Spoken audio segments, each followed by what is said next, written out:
The Fan Made Podcast. I'm your host, Luke Porco, and this is the show where we talk to notable sports fans about their history behind being a fan, some of their best sports fan memories, and some fun stories behind that too. And today I'm talking to none other than Barstool Sports' very own Clem. You might know him from seeing him on Twitter, Instagram, through his Mets content to all type of sports content, Mets, Giants, New York sports.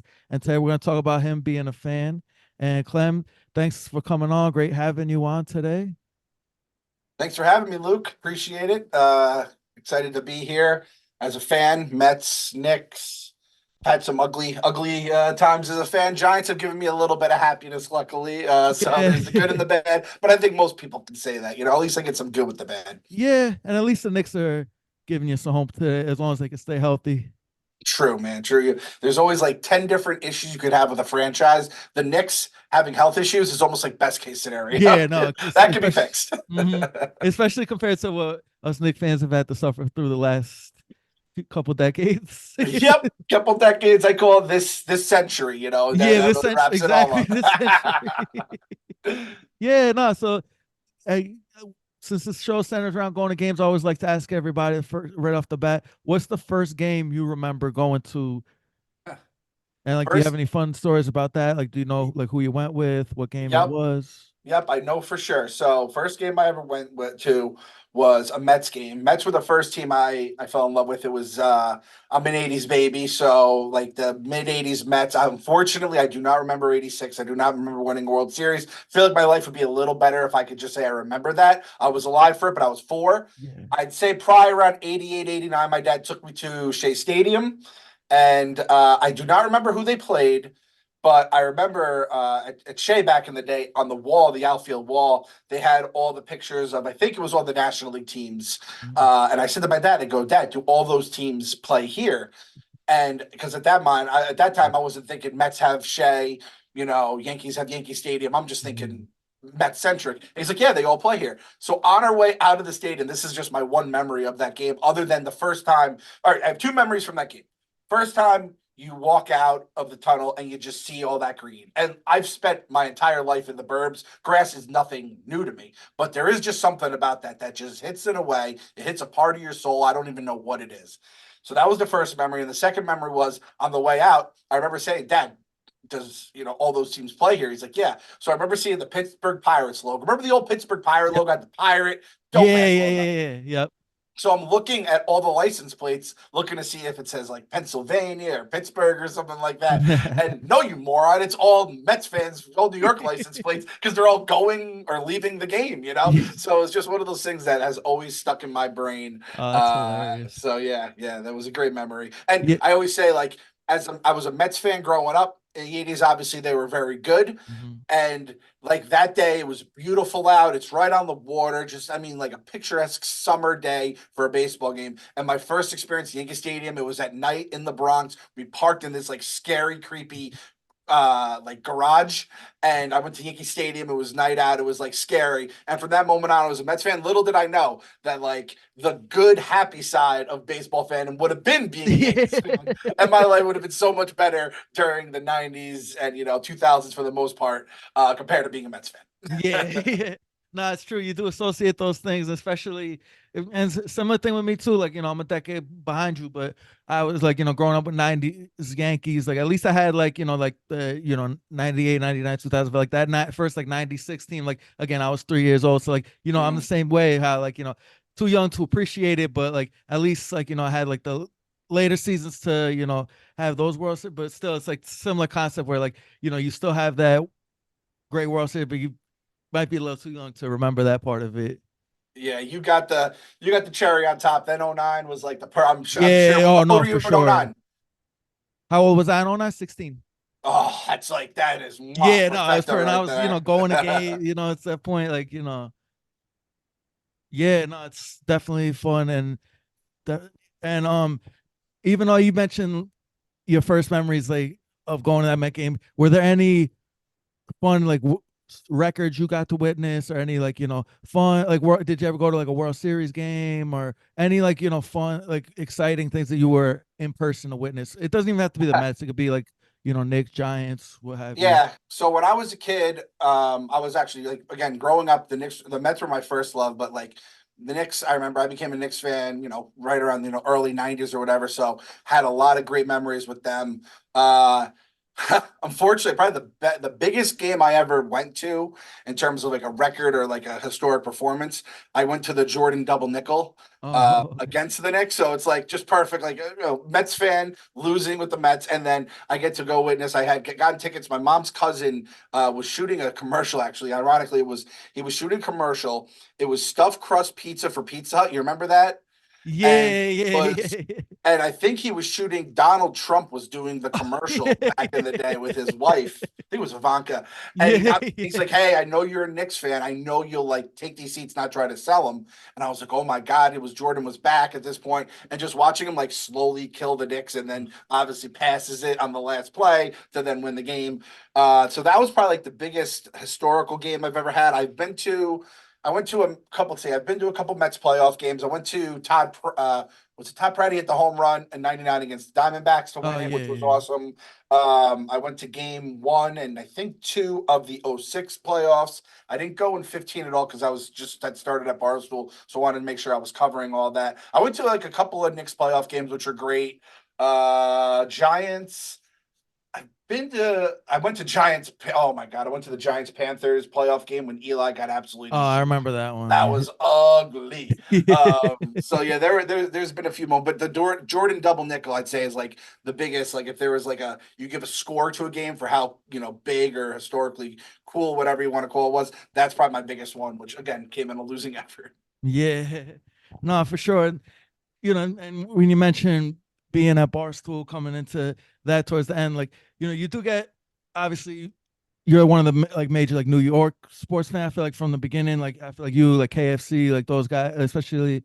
And I feel like one thing about it, like if you could just comment on it, how is it like when because I know they do like the gambling, like the cave, like when you get to watch, like I know you've been on it too, like Frank and all those Mhm. guys. Like, can you just talk about that and like you know what that's all like, and just give me like a little background on that too, like how that.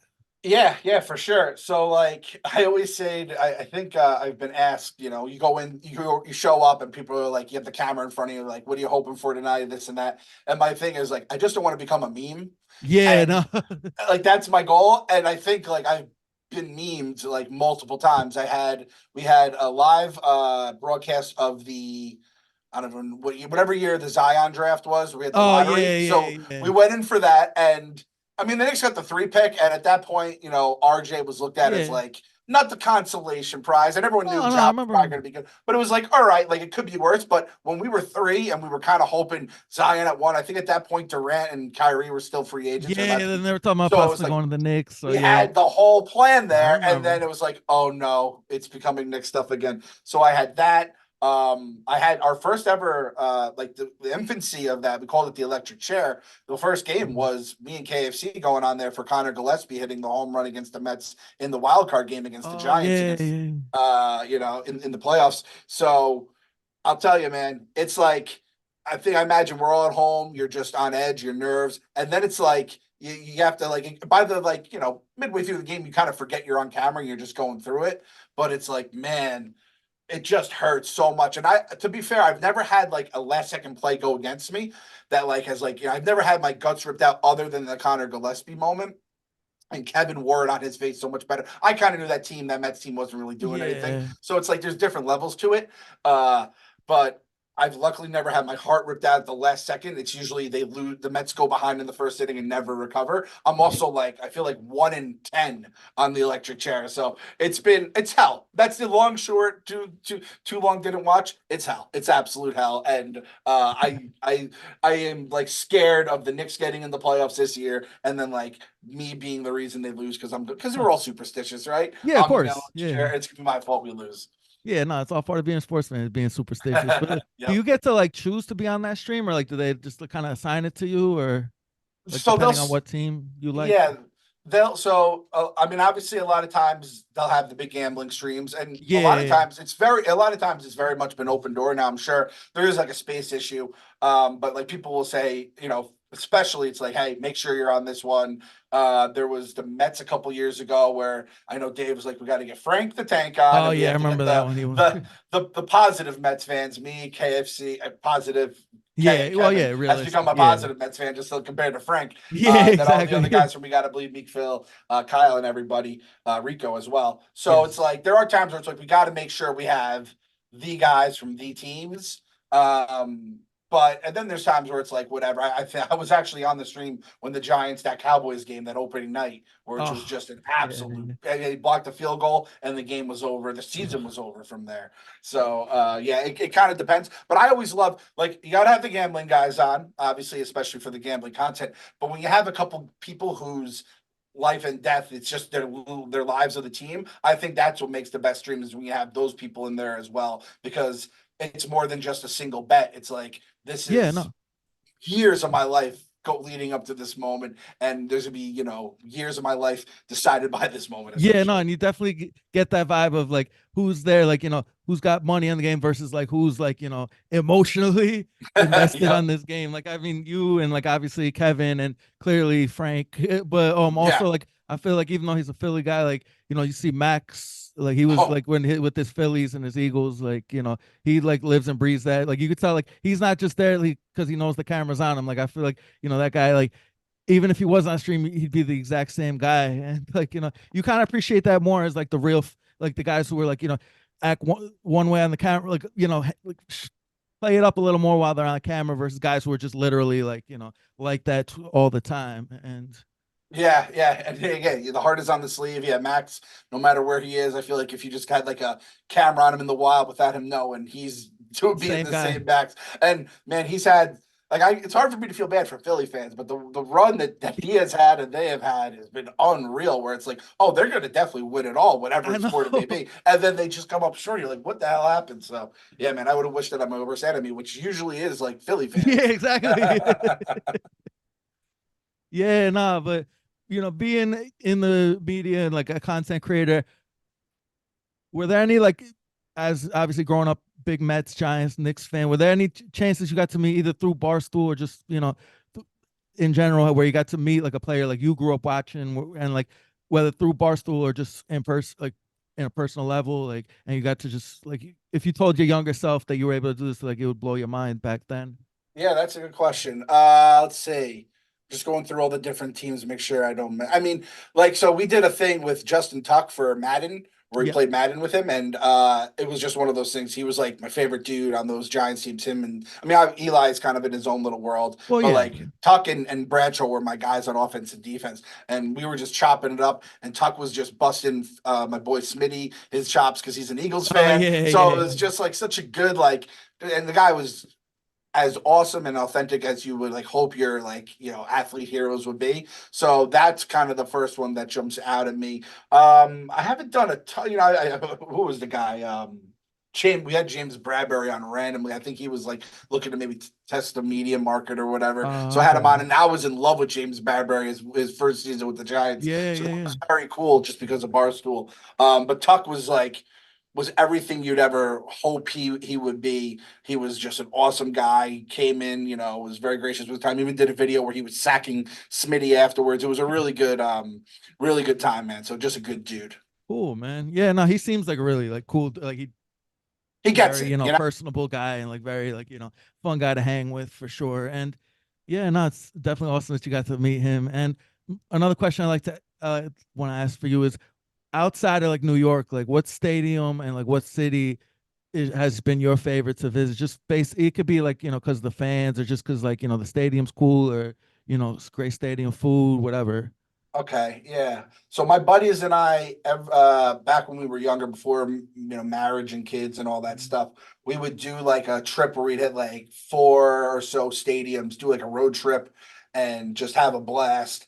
And let's see, the best. I mean, the vibe. I mean, and you've heard it a million times, I'm sure, but you go to Wrigley during the summer, and again, we were in our mid 20s, I think, when we were doing this, and you're just partying. You go to the game, and then just Wrigleyville afterwards. It's like it's feeling like you're in another planet, let alone country, and you're just in a city that everyone complains about the Chicago winters, but the Chicago summers are so damn beautiful. So I mean that just jumps out to me. I went with my wife once, I went with my buddies once, I went with work once. All three very different experiences, Yeah. obviously, but all three like awesome in their own way. It's just such a unique. It's like kind of the way baseball I think should be at its absolute zenith. Yeah, no, you hear so many good stories about Wrigley, and yeah, no, it's definitely got that. Personally, I've never even been out there. I'm trying to, but it's just it's definitely from what I hear, it's got that like classic baseball feel to it, especially with the stadium and Wrigleyville too. And Yep.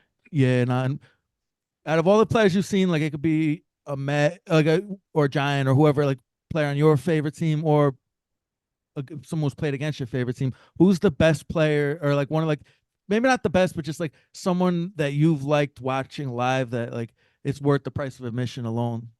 So on one of those trips I was talking about where we would go away, Mhm. there was one year we kind of was like a half a trip because some of the guys couldn't make it, and we ended up just doing we did DC, and it was the Nationals game got rained out, but we went to see at that point it was the Redskins played the Mhm. Lions, and I saw Megatron live, Oh and no. we were not didn't have great seats. We were like in the end zone, pretty far up. You could just tell where that guy was at any given moment on the field. And that's the field full of superhumans, right? That's what if you're in the NFL, you're basically a real life like superhuman. Yeah, yeah, yeah. And that dude was a different size and speed than everyone else out there. And like when you said that, you're like, who's the one guy that stuck out? That guy was just on another level. Again, I saw the double nickel live, and that Yeah. was the only time I ever saw Jordan. And he like it was like just seeing a dude who was just a master at his craft or whatever, but he still wasn't the old Jordan. It was a little different. He was obviously just gotten out of baseball. I saw Mhm. LeBron, his first game at the Garden, which I forgot about. That was pretty sweet. Oh wow. But he wasn't the LeBron. Yeah, exactly. He hadn't. Megatron was at the height of his powers and just like another, just another dude. It was crazy. It was crazy. So when you said that, that's like the first thing that popped in my head, man. He was awesome. Yeah, no, he was awesome, and he was just so like like for a guy as big as he was so fast and so athletic too. Like he would just like it was like he the way he would just stride, like he was just like has so much power and strength and speed. Like that guy Oh, was he was. I wish he played longer, but like I'm just glad though for the career he had. Like he was just so dominant. yeah, And I love Barry Sanders. Like that yeah, was my Barry favorite Sanders, another athlete guy too, growing up. another Detroit guy. And ended early, man. Like these Lions Yeah, fans have been exactly. tortured. They get like that's the worst. Like as much as I complain about being a Knicks fan and Mets fan, like Yeah. the Lions fans have had those guys and then they come up just short. The way they lose in the playoffs, this is Mhm. just absolutely brutal, I man. So it's know. like you have to always it could be worse. Always could be Yeah, worse. no, it always could be worse. And also having the two great, like, greatest at their position, arguably, and to have, like, so dominant and then just fall short, like, short of having a Super Bowl, but also having a shortened career as well, too. Yeah. It's got to be demoralizing for sure. And my next question, if I was asked this, if you could go to any game, it could be, any sport, and go and bring three people along with you that could be famous, not famous, alive or dead. What game are you going to, and who are you bringing? Hmm. Okay. Alive, fictional or just It could alive? be Like literally anybody, okay. fictional, non. I got to go with my guy John McClane over there. That's my dude, Yeah, Die all Hard. right. Let's see. The game. Let's see.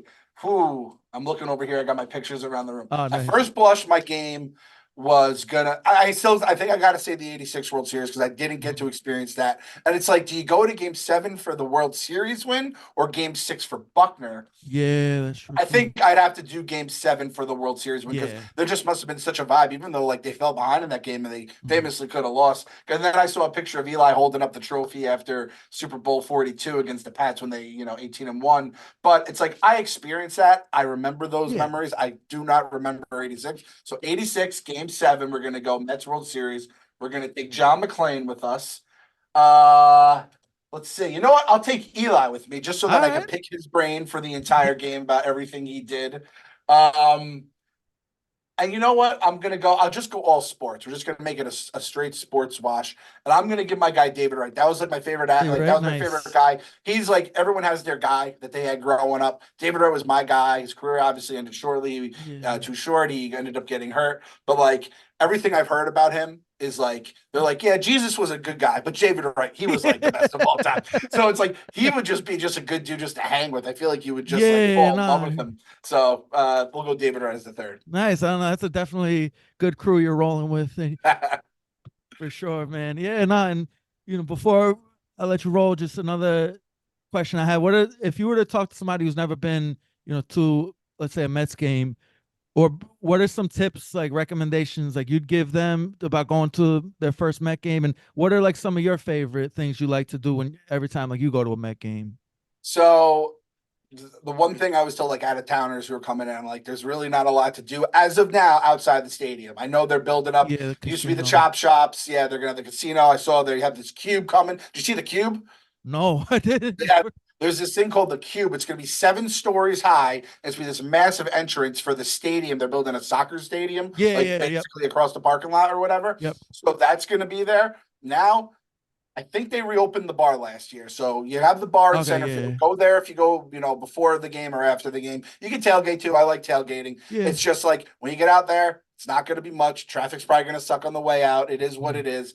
Personally, what I used to love to do, I had season tickets back when I didn't just like have the tickets for myself. Me and 8 other guys, so there was 9 of us. Everyone got 9 games, 2 tickets per game. And uh, I just loved when I was in a store, we'd just take the 7, my wife and I. We'd even bring like a little picnic, bag with us. We'd Yeah, get some like sandwiches across the street, bring them in. And man, I just love going early, just sitting out. It's about just as much baseball games as much is just as much about sitting out in the sun, enjoying the day, people watching, whatever you may do, listen to the organ, all that shit. Like there's 162 of these games. We treat every pitch like it's life or death. yeah. Sometimes it's good to just remember how little each moment is and just kind Mhm. of enjoy it. So that's like my fondest memories of baseball is my wife and I going to games, just sitting out chilling and just like enjoying life a little bit. Yeah, no, you hit the nail on the head. That's exactly like, especially when it gets to those cold winter months, you wish you were out there again. So yeah, no, it's definitely important to, appreciate just sitting down, like, hey, feeling the sun on you here, and especially if your team wins, just being out in a game, and yeah, and City Fields just definitely a good spot for that too. And what was and my question is at City Field, what's your go to, like, food order and like drink order, like, because City Field's got plenty of good ones over there, good Yeah, selection. man. I love Shay. Shay was not very good. It was very much like Yeah, their man. typical nonsense staples at all the Yeah. ballparks. And I always try to get a hot dog when I go to a baseball game, just, those go hand in hand. I don't usually go too much into I've drank, I think, twice in my life, like during games, like Yeah. let's get loaded. So City Field, we have the Barstool, the ballpark, where you get like Yes. unlimited drinks. I've done that a Yeah, couple yeah. times, which is, for a regular season game. I did 2 times in my life. I drank heavy during a football game, and I did it during Giants Eagles in a regular season, which ended up becoming the Deshaun Jackson game. And then I did Oh, it Giants Eagles, you the had every first reason to game drink. of the playoffs of the 20 after the 2012 season, which is when they lost to the Eagles, or 2008 season, which was one of the greatest seasons I've Oh ever had yeah, as a yeah, Giants fan. And Plaxico shot himself, and they got killed by the yeah. Eagles. Yeah, I So remember I that. do not like drinking because it usually ends to sadness for me. So I'll do the hot dog at a baseball game, and then City Field, like Shake Shack is like the signature item, so I will occasionally go Shake Shack. What I like to do is like if there's something they get like a new menu every single year, and it's just Mhm. loaded with goodness. So I try to find out like what like the hot new item is, and just kind of like just get that. So whatever it may be, there's like they have some awesome rice balls. They have a great chicken thing. They have the Pat LaFrida steak, which is awesome Yeah, too. yeah. But like if you're gonna go and you want to try to like just get the experience, do the Shake Shack. Get there early because the line's gonna Yeah, be that's what I was about to jammed say. Like, if during the game. Yeah, don't think exactly. you're gonna go in the third inning, you're gonna miss the rest of the game waiting online. Exactly. Yeah, no, but that's just about wraps it up. And thanks, Clem, for coming on. That was a lot of fun. I had a lot of fun talking about you and learning about your fanhood and history behind being a fan. And before you go, let people know where they can find you on social media. And if you have anything you want to plug before you go, floor is all yours. No, thanks for having me again. Follow me at the Clem Report on Twitter, Instagram. I mean, there's usually a site. It was like a name I just kind of chose off the fly when I first wanted to work for Barstool. I tried like 10 names, none of them worked. This one popped up, so the There Clem you go. Report. That's how that got started. And yeah, I kind of just we got to believe Mets podcast coming probably again in a few weeks. And then me and my guy Robbie, we do some like nerd news, Marvel, DC, Star Wars, all that stuff for Barstool at my mom's basement. So check us out there. And yeah, and then just see me around. If you see me around any of these ballparks, say what's up. Of course, man. Definitely. We definitely gonna have to link up at a Mets game at some point. And yeah, no, but there he is. He's Clem. He's fan made. And thanks to Clem. Thanks for everybody listening. Please give us a follow and a like at Fan Made Podcast on Instagram and YouTube and on Twitter. And thanks again, Clem. And we'll see you guys next time.